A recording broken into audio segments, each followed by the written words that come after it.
Hey, good morning.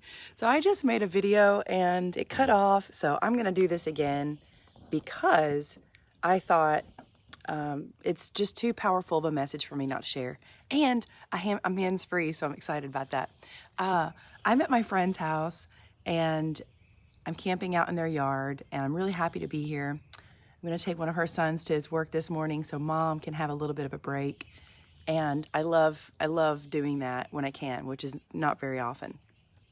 But when I'm here, I get such powerful insights. I think it's the trees. When I'm in nature, I get so much wisdom from the trees and everything, and I'm like, I gotta share.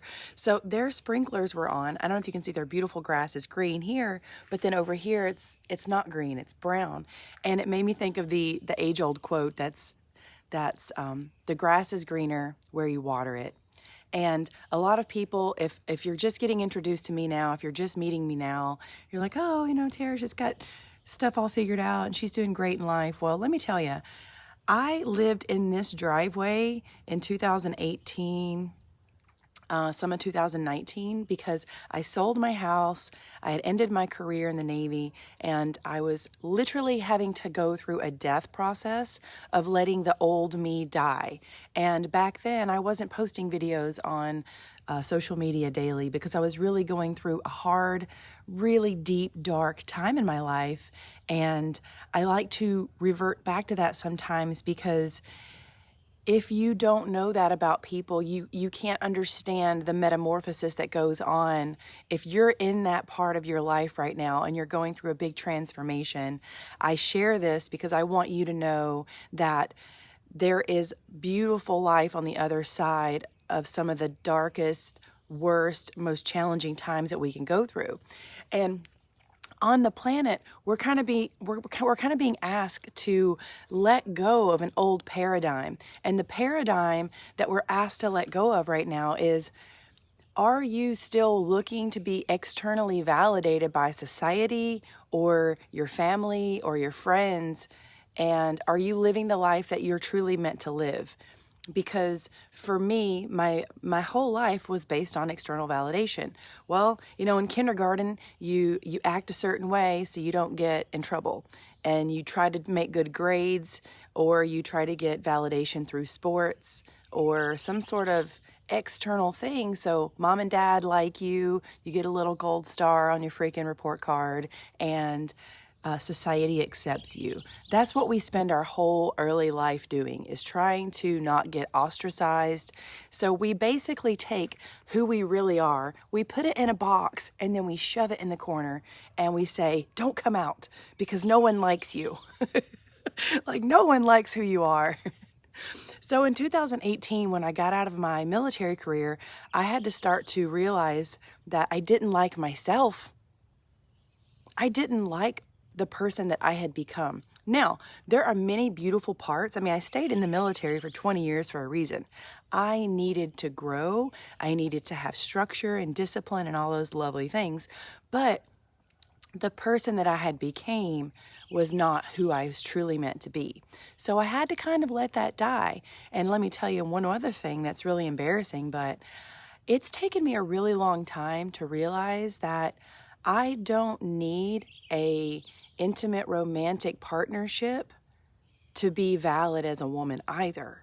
Like to grow up as a young girl watching Pretty Woman is my favorite movie growing up, and then all these Disney movies of like princesses getting saved and all that stuff by handsome men.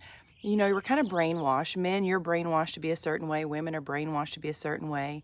And to become who you are it's a journey and it's a challenge. And the reason that the sprinklers and the grass being green and then brown over there where the grass isn't watered, I was like, whoa, okay, so the grass is like our mind. And wherever we water our mind with thoughts, beliefs, and programming is where it's going to grow. So the reason that I've been able to get off the train of external validation and kind of go my own way is because I spend a lot of time alone, and I've always been a big reader and studier. Like, I study myself and I read books, and I'm not trying to understand the status quo. I don't watch the news. So I'm sharing this with you because if you're constantly doing what everyone else is doing and watching what everyone else is watching, you're going to become just like the rest of the crew. And I think you're special, and I think you're really special. You're way more special than what you allow yourself to believe. But if we're constantly looking and seeking for someone else's approval, you're never going to blossom into the special person that you truly are. And this is what I've discovered in my own journey. I feel like the weirdo in the corner, or the single girl that doesn't have a boyfriend, that I would rather go to bed at 8:30 at night than go out to the bar. And sometimes that can feel isolating and lonely. But guess what? There are going to be people that show up in your life that are going to be meeting you where you are on your new trajectory. So anyways, the grass is green where we water it. Your mind is going to grow where you give it the water and the nutrients and the attention. Who are you paying attention to? What do you value? What is important to you? And that can change. No matter how old you are or how young you are, you can change your mind. You can change your life. Heck, I sold my house and moved into my camper.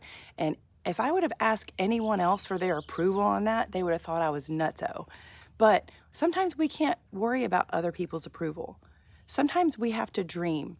Last point before I finish this video is that, you know, when you're little and all the older people are like, Billy, what do you want to be when you grow up? Or Timmy, what do you want to be when you grow up? Sally, what do you want to be when you grow up? Air conditioner, it's probably loud.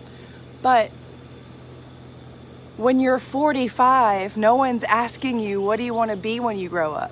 Well, that's what I want to know from you, because you can start a new life at 50, at 60. You can start a new life at 75. You can start a new life any freaking time you want. And I want to know, what do you want to be when you grow up? And maybe it's not a profession. Maybe you just want to be more happy, maybe, or happier. I think that's the right. I didn't do well in spelling or English. Maybe you want to be more peaceful. Maybe you want to be nicer to people. So what do you want to be when you grow up? What do you like to do? What do you want to learn? Like if you learn to play basketball as a young person, but you want to learn how to golf as an adult, maybe you do new things. Become the version of you that you want to be today.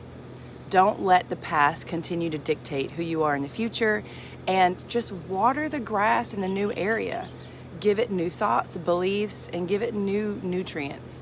So that's my Saturday wisdom.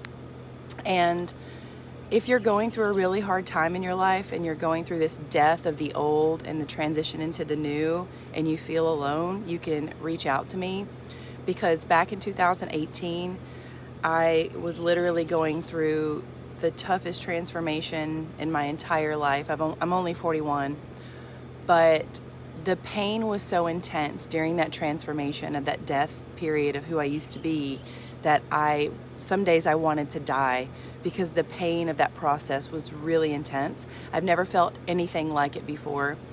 It was kind of called like clinical depression by some people, but I don't know what to call it. All I know, it was freaking hard. And if you're going through that time in your life, remember, don't compare your life to someone else, because you have a very special journey that you're on, and you have a very special path that you're meant to walk.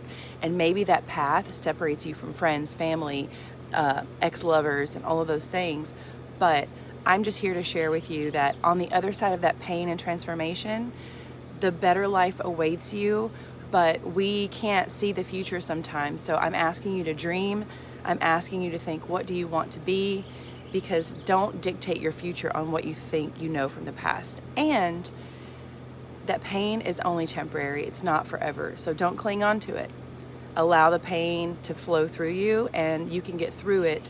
But we must feel to heal. And I know it's such a cliche to say that, but it's freaking true. We must feel sometimes and work through, process through some things, and then you're going to heal.